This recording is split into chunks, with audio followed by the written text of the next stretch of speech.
Et salut à tous, j'espère que vous allez bien. Alors aujourd'hui on va faire un petit tour du côté des news, et puis il y a quand même des trucs plutôt intéressants depuis la semaine dernière, puisqu'apparemment depuis le lancement de la 4080, eh bien celle-ci ne se vend pas vraiment très bien. On a aussi des nouveautés du côté de l'histoire du connecteur qui font tout genre de trucs, allons-y c'est parti.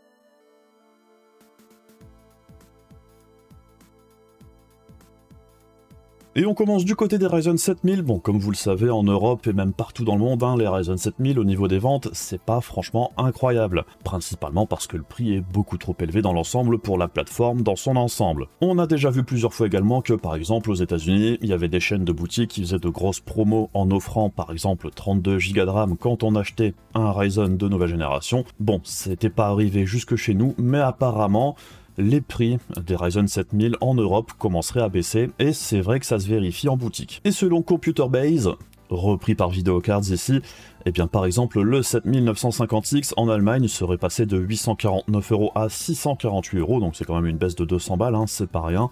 Le 7900X de 669 à 538, le 7700X de 479 à 398 €, et le 7600X de 359 à 297 €. Donc c'est plutôt une bonne nouvelle dans l'ensemble, d'autant plus qu'on devrait aussi entendre parler des 7000 non X qui devraient débarquer début 2023 très probablement, à un tarif, là aussi encore une fois on l'espère, un petit peu plus agressif que ceux que l'on a ici. Mais bon, c'est une première baisse et c'est plutôt bien, et ça montre encore une fois que quand un produit ne se vend pas à un prix un petit peu débile, ça finit par baisser. Et c'est quelque chose d'important aussi pour ce qu'on va voir après. On enchaîne toujours côté processeur d'ailleurs avec les processeurs chinois, parce qu'on parle aussi des GPU chinois de temps en temps. Et bien apparemment du côté des processeurs pour PC de bureau ça avancerait aussi, puisque bon, on aurait Lungson qui avec son 3A6000 et 3A7000 au niveau des processeurs serait en train d'arriver à un niveau de performance similaire à Intel Willow et Zen 3, donc ce serait plus ou moins du Alder Lake et Ryzen 5000, ce qui est vraiment plutôt pas mal dans l'ensemble si ça se vérifie. Puisque selon leurs propres chiffres, au niveau de l'IPC, on arriverait bien à un niveau de performance similaire à Zen 3. Bon, par contre, après, reste encore à voir ce que ça donne en pratique, et aussi, par exemple, dans les jeux. C'est pas sûr que ça marche aussi bien que nos fabricants habituels, mais bon, ça, je dirais peut-être qu'un jour, on aura l'occasion de le vérifier. Et c'est censé sortir pour mi-2023. Ce serait plutôt cool de voir des benchmarks là-dessus, un de ces quatre, même s'il y a peu de chances que ça arrive jusqu'en Europe pour nous avant un bon moment, même si c'est pas totalement impossible. Et après les processeurs chinois, eh bien on enchaîne avec les GPU chinois. Alors on avait déjà parlé du MTT S80 la fois dernière, apparemment ça a été testé et en jeu, alors bien évidemment, faut pas s'attendre à des miracles, mais ça offrirait des performances, si je comprends bien tout ce qui a été détaillé ici, à peu près similaires à ce que pourrait offrir une GTX 1060 ou une RX 580 par exemple. On est plus dans ces eaux-là au niveau des performances. Après, l'autre gros problème avec ces GPU, eh bien c'est qu'apparemment il y aurait très peu de jeux qui fonctionneraient correctement, puisqu'apparemment la liste de jeux fonctionnels et optimisés serait aux alentours de 11 jeux, ce qui n'est pas grand chose avec une soixantaine de jeux confirmés comme fonctionnels. Donc il reste encore énormément de boulot pour eux, tout comme pour Intel d'ailleurs, même si Intel, bon on aura l'occasion de le voir quand j'aurai terminé le test, ça fonctionne dans la majorité des jeux, même si les performances sont pas toujours incroyables. Puis il y a d'autres problèmes annexes avec les drivers aussi encore une fois, puisque par exemple ici, en idle, la carte consommerait 115 watts environ, ce qui est quand même très élevé pour une consommation en idle, puisque la plupart de nos GPU actuels, on est quand même bien en dessous des 20 watts la plupart du temps. Donc bon courage à Morstred pour leur boulot sur ce nouveau GPU.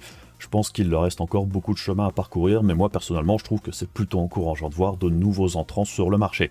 On passe maintenant du côté GPU chez AMD avec les RX 7900, puisque le jour de la sortie de la RTX 4080, AMD avait aussi fait quelques petits comparatifs avec la 4080, et dans les chiffres indiqués ici en rasterisation par exemple, eh bien ce qu'on observe c'est que les performances de la 7900 XTX sont plutôt correctes en rasterisation, puisqu'on serait certes un petit cran en dessous de la 4090 la plupart du temps, même s'il y a certains jeux où elles arriveraient à performance similaire, un petit peu comme c'est déjà le cas actuellement entre par exemple la 6950 XT et la 3090 et 3090 Ti par exemple. Mais ce qui me paraît le plus intéressant ici, c'est que la 7900 XTX, si les chiffres se vérifient dans un panel plus large de jeux, eh bien, vu les performances annoncées, on aurait quelque chose de plus performant en rasterisation que la 4080 quand même d'un bon cran au-dessus, tout en étant proposé à un tarif quand même un bon cran en dessous. Et pour la 7900 XT, alors ce qu'on observe c'est qu'évidemment elle est aussi un bon cran derrière la 7900 XTX, Et encore une fois, hein, son placement tarifaire, pour moi, ça me pose problème aussi, en étant seulement 100 $ moins cher que la XTX. Je vois pas trop l'intérêt de celle-ci dans l'ensemble. Par contre, au niveau de ses performances, de ce qui est montré ici, eh bien elle serait très compétitive par rapport à la 4080. Par contre, en ray tracing dans l'ensemble, c'est quand même beaucoup plus compliqué. Surtout que bon, là ici on a des chiffres avec FSR et sans FSR, et on voit que sans FSR, alors on a certes une jolie petite évolution par rapport à la génération précédente, il y a une belle augmentation des performances, puisque par exemple sur Dying Light c'est un x2 par rapport à la 6950 XT, mais on est quand même un bon cran en dessous de ce que propose Nvidia actuellement au niveau du ray tracing. Après bien évidemment tout dépend de l'importance que vous accordez au niveau des performances en ray tracing, tout en sachant que bien évidemment avec du FSR, ce serait relativement jouable, un petit peu comme c'est le cas actuellement avec la génération 3000 chez Nvidia. Tout en sachant aussi qu'en 1440p et en 1080p, hein, les performances en ray tracing devraient être bien meilleures que ce qu'on voit ici. Donc bon, ça pourrait être une alternative intéressante à un tarif plus agressif que les cartes d'Nvidia, et si ça se vérifie, personnellement, ce serait vraiment très cool. On entend aussi parler un petit peu plus des customs pour les RX 7900, et ce qui me paraît important de rappeler aussi, c'est que même si les modèles de référence proposés à AMD seront à des tailles relativement compactes et assez similaires à ce qu'ils avaient proposé sur la génération précédente, les modèles custom par contre risquent d'être assez massifs, puisque la plupart des marques type Asus, Gigabyte ou MSI vont très probablement réutiliser les refroidissements qu'ils ont fait pour les 4090 et les 4080 pour la gamme 7900 chez AMD. Donc si vous trouviez que les cartes actuelles chez Nvidia sont trop grosses, la mauvaise nouvelle, hein, c'est que la plupart des cartes custom seront probablement de la même taille. Et on enchaîne avec le HyperRX chez AMD, et là je suis beaucoup plus mitigé, alors j'étais déjà très mitigé pendant la présentation, mais bon, comme ils en reparlent, on va détailler un petit peu plus ce que c'est concrètement. Pour rappel, le HyperRX, en fait, c'est la combinaison de 3 technologies de chez AMD qui existent déjà actuellement dans les drivers. Donc, on aurait le RSR. Alors, le RSR, c'était le FSR inclus dans les drivers, qui fonctionnait sur tous les jeux, même ceux qui n'avaient pas le FSR 1.0 directement dans le jeu. On aurait aussi le Radeon Boost. Alors, le Radeon Boost, c'est quelque chose... En gros, le principe, c'est que quand on bouge sa souris dans un jeu, eh bien ça baisse en même temps la résolution interne au jeu. Ce qui est une approche intéressante, mais qui a aussi plusieurs défauts, puisque par exemple, si vous bougez votre souris dans les jeux qui ont le Radeon Boost, si vous êtes dans les menus, eh bien ça baisse aussi la résolution dans les menus par exemple, ce qui est un petit peu immonde dans certains types de jeux. Et enfin, on aurait également le Radeon Anti-Lag, qui est un petit peu l'équivalent chez AMD du Reflex d'Nvidia, même si l'effet sur la latence système est un petit peu moins prononcé avec l'anti-lag qu'avec le Reflex. Donc l'idée dans l'ensemble, eh bien, c'est de ne plus avoir 3 boutons à cocher et d'en avoir plus qu'un seul pour avoir un gros gain de performance en jeu, comme par exemple ici ils prennent l'exemple sur Dying Light 2 où on passe de 90 fps à 166 fps.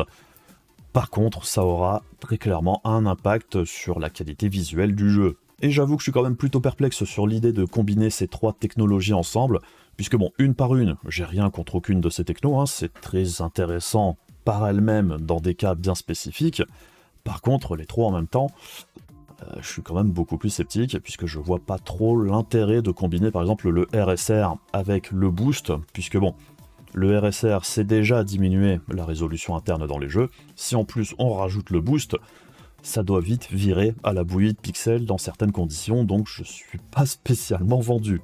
Donc si ça fonctionne de la même façon qu'ici, avec un seul bouton à cliquer pour ceux qui veulent l'activer, pourquoi pas, tant qu'on nous laisse aussi le choix de pouvoir les activer une par une si on en a envie. Mais bref, on aura très probablement l'occasion d'en reparler, puisque c'est censé sortir début 2023 dans les drivers, et en toute logique, ça devrait fonctionner avec toutes les cartes, à partir des 6000 voire 5000 ou peut-être les anciennes, on verra bien. Et on enchaîne côté Nvidia avec une rumeur sur la RTX 4060, alors c'est à prendre avec des grosses pincettes puisque c'est pas pour tout de suite du tout, ce sera de toute façon quoi qu'il arrive je pense pas avant le deuxième trimestre 2023, donc ça a encore le temps d'évoluer que ce soit au niveau des specs ou au niveau du tarif, mais ce qui ressort ici au niveau des rumeurs, eh bien c'est qu'on aurait une carte avec des performances similaires à la 3070, tout en ayant le tarif d'une 3060 Ti. Bon, tout en sachant qu'entre la 3060 Ti et la 3070, on n'avait déjà que uniquement environ 10% de perf de différence.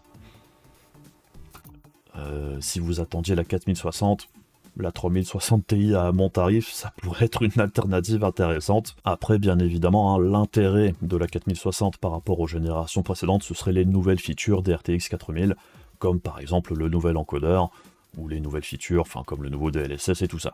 Et toujours chez Nvidia, on reparle de ce problème de connecteurs qui font, et qui a fait énormément parler ces dernières semaines, et ce qui en ressort, alors déjà on a eu une vidéo de chez Gamers Nexus, et leur conclusion c'était que grosso modo, il pouvait y avoir certes parfois des modèles défectueux au niveau des adaptateurs, ce qui peut arriver avec n'importe quelle pièce électronique de ce qu'on achète sur PC, on peut toujours tomber sur un truc défectueux, mais le gros problème, ce qui ressort le plus, c'est qu'apparemment, pour la plupart des utilisateurs qui ont eu un connecteur qui a fondu, eh bien c'est tout simplement que celui-ci n'est pas branché correctement. Et c'était déjà plus ou moins la piste sur laquelle on partait la semaine dernière, quand on avait entendu un ingénieur de chez Corsair qui précisait que le plus gros problème apparemment ce serait bien que les utilisateurs ne branchent pas ce nouveau connecteur correctement. Eh bien ça semble être le cas ici. Donc comme je le dis depuis un moment et comme le disait aussi Gamers Nexus ici, ce qui est important de retenir dans cette histoire au final, c'est qu'il y a eu énormément de personnes qui ont donné leur avis sur le sujet ou émis des hypothèses sur pourquoi le problème pourrait arriver, sauf que personne n'avait réellement réussi à reproduire le problème la plupart du temps, et donc ça crée plus de confusion qu'autre chose dans l'ensemble. En dehors d'être prudent avec sa carte et ses connexions, la seule chose à faire c'était d'attendre de voir les conclusions qui ressortiraient de tout ça. Nvidia, ils ont fait aussi une déclaration sur le sujet, et ils vont dans le même sens que Gamers Nexus. Et ce qui est intéressant dans l'info aussi, c'est que ça concernerait malgré tout très peu de personnes, puisque sur les 125 000 cartes qui auraient été mises sur le marché, pour l'instant il n'y a que 50 cas. Alors ça ne veut pas dire qu'il n'y en aura pas plus par la suite, mais c'est quand même un pourcentage très faible dans l'ensemble, encore pour le moment, même si ça pourrait continuer après. Mais dans l'ensemble, ce qu'il faut s'y retenir, c'est qu'il faut juste bien brancher son connecteur, et pour bien brancher son connecteur, la meilleure chose à faire, c'est de le brancher avant d'installer la carte directement dans le PC et de bien faire attention que ça clipse bien. Et c'est un petit peu aussi là le problème de ce nouveau connecteur, c'est que comme il est vraiment tout petit et qu'il faut quand même bien enfoncer le truc pour que ça clipse bien, je peux comprendre que pour certaines personnes, ils aient eu l'impression qu'il soit bien enclenché alors qu'en fait il ne l'était pas. Et c'est ce qui peut poser problème par la suite, puisque le contact après ne se fait pas bien, ça rajoute de la résistance. Quand on balance la sauce derrière, au niveau de la puissance énergétique, au fil du temps, ça fait fondre le connecteur.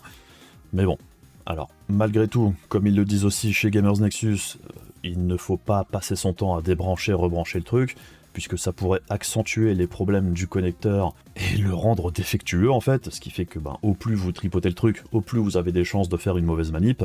Donc, une fois qu'il est bien branché, la meilleure chose à faire, c'est de ne plus y toucher tout simplement. Après, la question qu'on a amené à se poser aussi, c'est que est-ce que ce câble n'est tout simplement pas mal conçu à la base au niveau de son utilisation pour le plus grand public? Est-ce qu'il n'est pas suffisamment idiot-proof entre guillemets? Puisque si c'est simple de mal le brancher, je dirais qu'au niveau du design du truc en lui-même, c'est pas génial. Et justement sur Twitter, on aurait Copy7Kimi qui indique que le PCI serait en train de bosser sur une révision du connecteur pour justement le rendre plus safe dans l'ensemble, pour qu'il y ait moins de problèmes par la suite au niveau de son branchement, pour qu'il n'y ait plus de problème. Donc si le sujet vous intéresse malgré tout un petit peu plus, allez voir la vidéo de chez Gamers Nexus sur le sujet qui est vraiment très très bien faite. Et dans l'ensemble, soyez juste prudent et branchez bien votre matos. Et dans l'ensemble, ça devrait bien se passer, même si on peut toujours tomber sur un adaptateur ou un connecteur qui soit défectueux. Ça, c'est pas totalement impossible, mais je dirais, c'est la même chose avec n'importe quel autre produit. Autre gros morceau de la semaine dernière, on a eu la sortie de la RTX 4080. Merci à tous ceux qui sont passés d'ailleurs sur mon test, et pour les encouragements, c'est encore une fois beaucoup de boulot. Et j'espère que le test vous a plu dans l'ensemble. Et ce qui ressort ici, par contre, c'est qu'apparemment les ventes de la RTX 4080 ne seraient pas bonnes. Et selon Hassan sur Twitter, alors Hassan c'est l'éditeur de chez WCCF Tech, et également on a eu un rapport de chez MonsterJDead sur le sujet. Et ce qui ressort de tout ça, c'est que les 4080, il y en a eu beaucoup moins de mises sur le marché que des 4090 le jour de la sortie. Et là où les 4090 le jour de la sortie ont été vendus directement, il n'y avait plus de stock, et bien les 4080 par contre, ça s'est pas super bien vendu, et on en a toujours en stock, et c'est vrai que même en France, on n'en a pas eu énormément en vente apparemment, mais il y a eu des modèles qui sont partis, principalement les modèles les moins chers. Par contre, les modèles les plus coûteux qui s'approchent du prix de la 4090, eux, sont toujours en stock et on peut toujours les acheter, ce qui n'est pas vraiment surprenant. Pourquoi acheter une 4080 au même tarif qu'une 4090 de base? Ça n'a strictement aucun intérêt.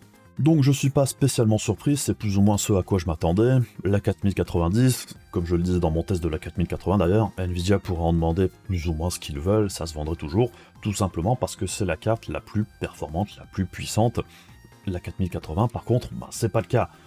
On ne peut pas demander un tarif aussi élevé pour une 4080 alors que c'est pas la meilleure carte sur le marché. Ça allait forcément être beaucoup plus compliqué au niveau des ventes que la 4090. Puisque bon, le gros problème de la 4080, c'est pas vraiment ses performances ou sa consommation ou quoi que ce soit au niveau de la carte en elle-même, c'est tout simplement son tarif qui n'est pas du tout adapté sur le marché. Pour une carte de type 80, c'est beaucoup trop cher dans l'ensemble. Et quelque part, je trouve que c'est plutôt rassurant de voir que ce type de carte qui se vend trop cher, ne se vend pas. C'est un petit peu la même histoire que pour la plateforme AM5. Quand c'est trop cher, maintenant ça ne se vend plus. Ce qui n'était pas le cas ces dernières années, avec tout ce qu'on a connu, avec le scalping, les mineurs et tout ça. Évidemment, tout se vendait très bien à n'importe quel prix. Bon, on voit quand même que maintenant, c'est plus vraiment le cas. Donc personnellement, je trouve que c'est plutôt encourageant pour la suite, puisque ça voudrait dire que la 4080 devra probablement baisser de tarif assez rapidement, tout comme la future 4070 Ti. Si elle sort vraiment au tarif qui était prévu pour la 4080 12 Go de base, à mon avis, ça va mal se passer pour elle, surtout si en face de ça, on a des cartes d'AMD plutôt compétitives et qui seront très probablement plus performantes que cette 4070 Ti. Donc je pense aussi que la stratégie d'NVIDIA au niveau des tarifs actuellement devra être revue à la baisse, puisque ça va pas pouvoir continuer comme ça. Donc dans l'ensemble, je pense que pour la fin de l'année, ça devrait pas changer énormément au niveau des tarifs. Pour la 4090, de toute façon, elle restera à son prix. La 4080, ça dépendra vraiment des performances des cartes d'AMD, mais même si les cartes d'AMD sont très bonnes, je pense pas que les tarifs de la 4080 bougent avant début 2023. Par contre, début 2023, à mon avis, on devrait avoir des réajustements tarifaires, que ce soit chez Nvidia, et aussi par exemple chez AMD, comme on l'avait vu avec les processeurs. Mais bon, on verra bien comment ça évolue. Comme d'habitude, on peut pas prévoir le futur, puisqu'il peut toujours se passer un truc totalement imprévu, qui pourrait changer totalement la situation. J'espère que ce sera pas le cas ce coup-ci, comme ça l'a été il y a 2 ans. Toujours du côté de chez Nvidia, vite fait en passant, on devrait avoir l'annonce des RTX 4000 pour PC portable en début 2023, très probablement au CES, où on devrait avoir plusieurs annonces du côté des GeForce le 3 janvier. Et c'est vrai que dans l'ensemble, les RTX 4000 pour PC portable devraient être plus intéressantes que les 3000 à l'époque, principalement au niveau de leur consommation, puisque comme on l'a déjà vu sur les cartes pour PC de bureau, elles sont particulièrement efficaces au niveau du perf par watt. Donc il n'y a pas de raison que ça ne se retrouve pas là aussi sur les PC portables, et sur les PC portables, le perf par watt c'est très important. Donc j'espère que ça va bien se passer au niveau de la gamme pour PC portable, et qu'elle sera un petit peu plus claire que pour les RTX 3000, parce que franchement, la gamme RTX 3000 sur PC portable, c'était quand même un sacré foutoir. Enfin bref, je pense qu'on a fait un petit peu le tour. Comme d'habitude, si la vidéo vous intéressait, n'hésitez pas à faire les trucs casse-couilles de YouTube pour soutenir la chaîne, et on se retrouve très rapidement pour d'autres vidéos. Bisous à la prochaine, salut!